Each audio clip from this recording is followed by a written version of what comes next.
15년 전 인간 이외의 존재를 믿게 되었다.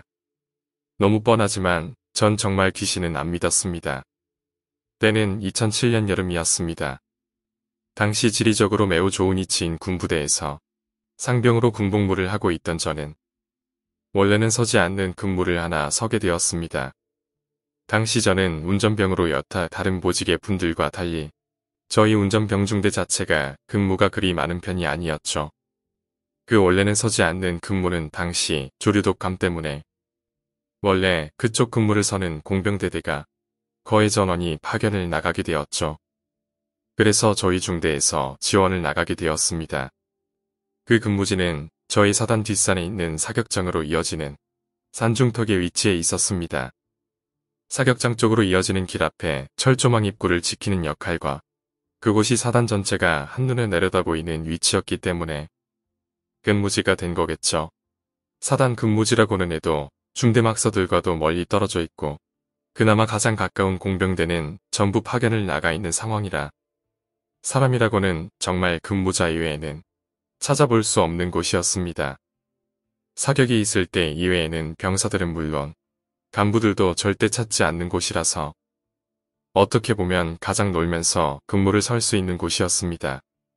아무튼 저 이중대에서 딱 이틀만 그곳 근무를 서게 되었는데 첫째 날이 바로 저와 제 후임이었던 이등병의 근무였습니다.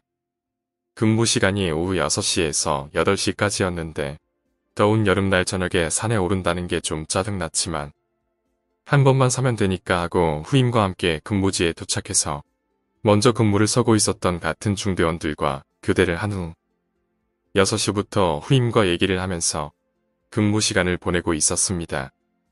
그곳 근무지에는 뭐랄까 지하 주차장에나 있을 법한 사람 4명이 들어가면 꽉 찰 듯한 조그만 초소가 있었는데 그 안에는 다리가 없이 상체만 있는 마네킹 2개가 방탄 헬멧을 쓰고 군복 상의를 입은 채 들어 있었습니다. 안에 받침대 같은 게 있어서 그 위에 상체만 올려져 있더라고요. 아마도 그것도 멀리서 보면 위협이 되리라는 생각으로 해놓은 건지 아무튼 그랬습니다. 저희는 초소 밖에서 근무를 서는 거였죠. 저는 사단 전체가 보이는 방향으로 초소를 기대고 근무를 섰고 후임은 제 뒤쪽에 사격장으로 이어지는 철조망 입구 쪽을 바라보고 근무를 섰습니다. 그렇게 그냥 후임이랑 이야기를 하면서 근무를 서고 8시가 되었습니다. 그런데 아무도 안 오더군요. 저도 그때야 생각이 났는데 저희가 마지막이었던 겁니다. 그곳 근무지는 오후 8시 이후에는 근무를 서지 않는다고 했던 것 미처 생각해 내지 못하고 멍청하게 8시가 조금 넘도록 교대를 기다리고 있었습니다. 항상 저희 중대는 사단 후문에서 근무를 섰는데 그곳은 24시간 풀 근무지였거든요. 아무튼 그래서 저는 후임과 함께 근무지를 뒤로하고 중대로 복귀를 위해 산을 내려오고 있었습니다. 산을 거의 다 내려왔을 때 즈음 후임이 던진 한마디가 아직도 생생하게 기억에 남아 있습니다. 아까 근무 설 때 철조망 안쪽에서 뭔가 하얀 것이 엄청 빠르게 계속 왔다 갔다 했었습니다. 처음엔 얘가 뭔 소리를 하나 했는데 표정을 보니 장난이 아니더라고요. 이등병잡에 저한테 장난칠 놈도 아니고 해서 궁금한 건 못 참는 성격이기에 중대 복귀 후에 평소에 친하게 지내던 근무계한테 가서 내일 다시 그곳 근무를 넣어달라고 했습니다. 처음엔 의아해하다가 제가 사정을 얘기하고 어차피 자진해서 근무를 서겠다는데 말릴 사람도 없고 해서 다음날도 같은 시간에 예일병 한 명과 근무를 서게 되었습니다. 다음날 평소처럼 방탄 헬멧을 쓰고 총을 들고 장구를 착용 후 근무지로 이동하였습니다. 전날과 달리 여름인데도 평소보다 빨리 해가 지려 하더군요. 근무지에 도착해서 교대를 한 후에 초소 안을 들여다보니 마네킹이 2개 다 바닥에 떨어져 있더군요.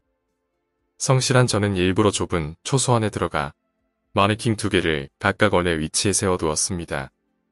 그리고는 평소에 잘 따르던 일병 후임을 전날 이등병이 근무를 섰던 곳과 똑같은 위치에 세워둔 후 저도 전날처럼 초소에 기대어 이런저런 이야기를 하면서 근무 시간을 보내고 있었습니다. 그 후임이 좀 말빨이 되고 재밌는 녀석이었는데 둘이서 계속 시간 가는 줄도 모르고 이야기를 하다 보니 어느새 해가 지고 어두운 저녁이 되어 있었습니다.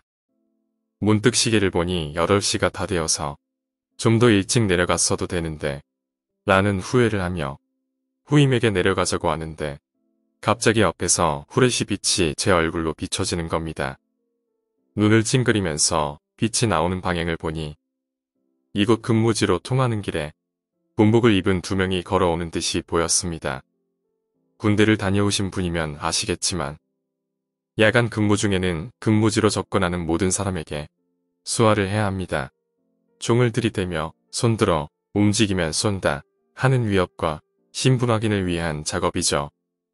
그러나 이미 빠질 대로 빠져있던 저는 수화를 할 생각도 없이 후임에게 대기하라고 한 후 2사람 쪽으로 천천히 걸어갔습니다.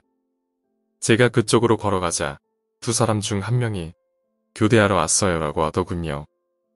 이미 어두워진 한밤중에 산속이라 잘 보이진 않았지만 2사람의 머리에 방탄을 매세 병장 마크랑 상병 마크가 보이더군요. 교대하러 왔어요 에서 요절을 쓰는 걸로 보아 다른 중대 사람이구나 라고 생각한 저는 수고하세요 라고 말한 뒤 후임에게 가서 내려가자고 말했죠. 그 2사람이 왔던 반대쪽 길로 산을 내려가고 있었습니다. 뭔가 이상함을 느낀 것, 산을 내려오기 시작하면서 부터였습니다. 이상하게 등 뒤에서 식은땀이 나고 제가 생각하기에도 산을 내려가는 제 발걸음이 너무 빠르다고 느껴졌습니다. 그리고 금방 머릿속에서 그 답을 찾아낼 수 있었습니다. 방금 전 제가 교대한 2사람은 얼굴이 없었습니다. 다리가 없었습니다. 방금 전에 들었던 목소리가 전혀 생각이 나질 않습니다. 기억나는 건 방탄 헬멧과 거기에 붙어있던 계급장, 그리고 군복, 또다시 머릿속을 스치는 한 가지. 근무지에 도착했을 때 바닥에 쓰러져 있던 걸 원래대로 되돌려 놓은 마네킹 2개의 방탄 헬멧에 있던 계급은 병장과 상병이었죠. 아닐 거야, 뭔가 잘못되었어 하면서 거의 뛰듯이 중대에 복귀한 저는 중대본부에서 바로 그곳 근무지로 전화를 걸었습니다. 응답은 없었습니다. 그 후 근무계는 물론 타부대 병사 그리고 사단의 여러 간부 등 모두에게 물어보았지만 그곳은 원래 8시 이후에는 근무를 서지 않을 뿐더러 당연히 제가 그날 그곳의 마지막 근무자였고 그날 그 시간에 그곳에 갔다던 병사도 찾을 수 없었습니다. 그 이후 이야기로 저는 좀 유명해졌지만 결국 당사자가 아니면 그런 일은 금방 있더군요. 다행히 그 후로는 그곳에 근무를 설 일도 없이 저도 차츰차츰 잊어가며 무사히 전역을 하였습니다. 오늘처럼 갑자기 그 일이 떠오를 때면 아직도 등 뒤에 식은땀이 나곤 합니다. 그건 과연 무엇이었을까요? 오늘 이야기는 여기까지입니다. 오늘 이야기가 재미있으셨다면 구독과 좋아요, 댓글 부탁드립니다. 댓글은 저에게 큰 힘이 됩니다. 감사합니다.